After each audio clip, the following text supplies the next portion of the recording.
যারা এই অদৃশ্যে বিশ্বাস করে বলেন সুবহানাল্লাহ। আল্লাহ পাকের আদেশ পালন করার নিমিত্তে, তার ইবাদত করার নিমিত্তে আমরা আল্লাহ পাকের এই আদেশগুলোকে না দেখেই বিশ্বাস করি। এখন কিছু মানুষ বলতে পারে, তাহলে এগুলোর বৈজ্ঞানিক ব্যাখ্যা কি? উত্তর হচ্ছে এই যে কোরআন এবং হাদিসের সবকিছুকে বৈজ্ঞানিক ব্যাখ্যার মানদণ্ডে উত্তীর্ণ হয়ে আসতে হবে জরুরি না এটা।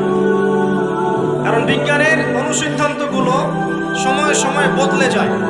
আল্লাহ রাব্বুল আলামিনের বিধান কখনো বদলাবে না, কথা কি বুঝতে পারছেন?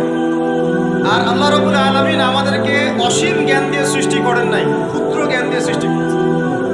আমরা আমাদের ক্ষুদ্র জ্ঞানে এতটুকু প্রমাণ করতে পারবো না, ভালো করে বোঝেন, আমরা আমাদের ক্ষুদ্র জ্ঞানে এতটুকু প্রমাণ করতে পারবো না যে আগামীকাল আপনার সাথে কি ঘটবে।